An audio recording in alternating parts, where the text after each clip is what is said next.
दोस्तों आप सभी का हमारे चैनल पे स्वागत है। आज हम आरआरबी ग्रुप डी परीक्षा लेवल 1 पोस्ट्स के जितने भी क्वेश्चन 2018 में पूछे गए थे उनका एक सीरीज लाने वाले हैं। तो ये टोटल 20 क्लास होगा। 20 क्लास में जो है पूरा जो है जितने भी क्वेश्चन पूछे गए हैं 2018 में वो कवर करा दिए जाएंगे। तो ये जो है इसका पहला क्लास है। ठीक है, ये पहली वीडियो है। आइए हम स्टार्ट करते हैं। आज हम देखेंगे RRB group D level 1 post 17/9/2018 को शिफ्ट 1 में कौन कौन से क्वेश्चन जो है ये पूछे गए थे। तो आइए हम देखते हैं। पहला क्वेश्चन था हाइड्रोजन के द्रव्यमान का ऑक्सीजन के द्रव्यमान का अनुपात हमेशा होता है। ठीक है, हाइड्रोजन के द्रव्यमान का ऑक्सीजन के द्रव्यमान का अनुपात हमेशा होता है। ये होता है 1:8। कितना होता है? 1:8 होता है। अगला क्वेश्चन पे हम चलते हैं। जब तक किसी पिंड का असंतुलित बल लागू किया जाता है, जब तक किसी पिंड पर असंतुलित बल लागू किया जाता है तब तक किसमें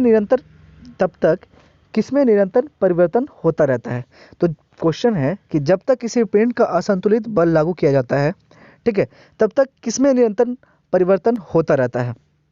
तो ये होता है चाल में। किसमें होता है? चाल में होता है। अगला क्वेश्चन है कि ट्रैफिक को नियंत्रित करने के लिए रोबोट का उपयोग करने वाले भारत के पहले शहर का नाम बताएं। तो ट्रैफिक को नियंत्रित करने के लिए रोबोट का उपयोग करने वाले भारत के पहले शहर का नाम था, कौन था? वो था इंदौर। कौन था? वो था इंदौर। अगला सवाल है आधुनिक आवर्त सारणी में कौन से समूह के तत्वों का बाहरी कोश पूर्ण होता है। तो आधुनिक आवर्त सारणी में कौन से समूह के तत्वों का बाहरी कोश पूर्ण होता है? तो 18वें। ठीक है, 18वें समूह के तत्वों का बाहरी कोश पूर्ण होता है। अगला प्रश्न है किसी वस्तु पर गुरुत्वाकर्षण का बल किसके रूप में जाना जाता है। तो किसी वस्तु पर गुरुत्वाकर्षण का बल जो है वो वजन के रूप में जाना जाता है। अगला प्रश्न है जब कोई वस्तु वृत्तीय पथ पर गति करती है, जब कोई वस्तु वृत्तीय पथ पर गति करती है तो घूर्णन करती हुई वस्तु पर केंद्र की ओर लगने वाला बल जो वो क्या कहलाता है? अभिकेंद्रीय बल कहलाता है। तो कोई भी वस्तु अगर वृत्तीय पथ पर गति करती है और घूर्णन करती हुई वस्तु अगर केंद्र की ओर गति लगाए ना, केंद्र की ओर जो लगने वाला जो बल होता है ना उसे कहते हैं अभिकेंद्रीय बल। ठीक है। और अगला प्रश्न है किस हिल स्टेशन को राजकुमारी के रूप में जाना जाता है। तो कोडाईकनाल को जो है राजकुमारी के रूप में जाना जाता है। कोडाईकनाल एक ऐसा हिल स्टेशन है जिसे राजकुमारी के रूप में जाना जाता है। अगला प्रश्न है कौन सा जानवर गर्म खून वाला होता है। तो कबूतर जो है वो गर्म खून वाला होता है। कौन सा जानवर गर्म खून वाला होता है? वो होता है कबूतर। अगला प्रश्न है कौन सा जानवर पराध्वनि उत्पन्न करता है। तो कौन ऐसा जानवर है जो पराध्वनि उत्पन्न करता है? वो है पॉरपोइसेस। पॉरपोइसेस जो है ये पराध्वनि उत्पन्न करता है। अगला प्रश्न है कहता है वॉशिंग सोडा के एक अणु में कितने पानी के अणु मौजूद होते हैं।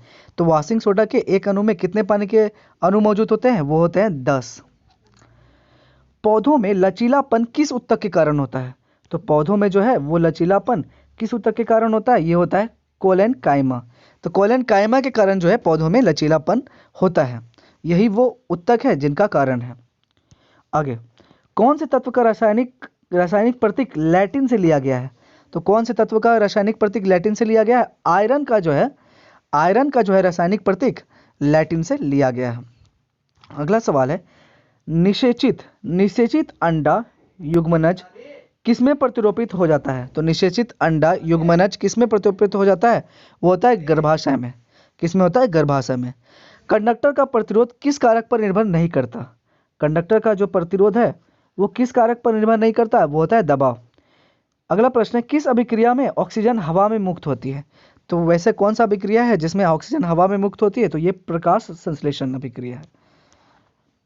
अगला प्रश्न है धातु ऑक्साइड और हाइड्रोजन के निर्माण करने के लिए कौन सी धातु वाष्प के साथ अभिक्रिया करती है। तो धातु ऑक्साइड और हाइड्रोजन का निर्माण करने के लिए कौन सी धातु वाष्प के साथ अभिक्रिया करती है? वो करती है एल्युमिनियम। एल्युमिनियम जो है ये धातु ऑक्साइड और हाइड्रोजन का निर्माण करने के लिए धातु वाष्प के साथ अभिक्रिया करती है। तो धातु ऑक्साइड और हाइड्रोजन का निर्माण करने के लिए कौन सी धातु वाष्प के साथ अभिक्रिया करती है? तो एल्युमिनियम। अगला प्रश्न है एक प्रकार का प्रजनन जिसमें एक पौधे के शरीर का एक हिस्सा एक नए व्यक्ति में विकसित होता है जिसे कहा जाता है वनस्पति प्रचार। क्या कहा जाता है? वनस्पति प्रचार। तो एक प्रकार का प्रजनन जिसमें एक पौधे के शरीर का एक हिस्सा एक नए व्यक्ति में विकसित होता है, जिसे कहा जाता है वनस्पति प्रचार। तो अगला क्वेश्चन है, ये न्यूमेरिकल है, ठीक है। कहता है कोई बल 1.0 किलोग्राम पिंड की गति को 4 मीटर पर सेकंड से 8 मीटर पर सेकंड तक बढ़ा देता है। तो कोई बल जो है 1 केजी पिंड की गति को 4 मीटर पर सेकंड से 8 मीटर पर सेकंड तक बढ़ा देता है। तो बल द्वारा किया गया कार्य क्या होगा? तो बल द्वारा किया गया कार्य क्या होगा? तो वो होगा 24 जूल। कितना होगा? 24 जूल।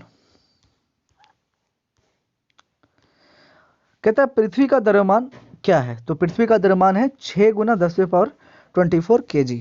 तो पृथ्वी का द्रव्यमान क्या होगा? 6 × 10⁻24 kg। अगला प्रश्न है, कहता है कौन से देश का तट रेखा दुनिया की में सबसे लंबी है? तो कौन से देश का तट रेखा जो दुनिया में सबसे लंबी है वो है कनाडा। कौन है? कनाडा। तो ऐसी कौन सी, कहता है ऐसा कौन सा देश का तट रेखा दुनिया में सबसे लंबा है? तो वो है कनाडा। अगला प्रश्न है, कौन सी मीडिया में, ठीक है, कौन से मीडियम में ध्वनि सबसे तेज यात्रा करती है?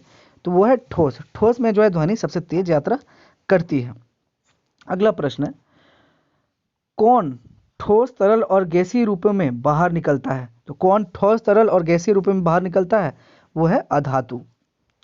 अगला प्रश्न है, किसी क्षैतिज पावर लाइन के एकदम नीचे के बिंदु पर चुंबकीय क्षेत्र की दिशा क्या होगी, जिसमें पश्चिमी छोर से देखे जाने पर धारा पूर्व से पश्चिम में प्रवाहित दिखती है? तो किसी क्षैतिज पावर लाइन के एकदम नीचे के बिंदु पर चुंबकीय क्षेत्र की दिशा क्या होगी, जिसमें पश्चिमी छोर से देखे जाने पर धारा पूर्व से पश्चिम में प्रवाहित होती है? तो वो है वामावर्त। अगला प्रश्न है, विवादित फिल्म पद्मावत में अलाउद्दीन खिलजी का किरदार किसने निभाया था? तो इसका आंसर है रणवीर सिंह। तो किसने निभाया था? रणवीर सिंह ने निभाया था।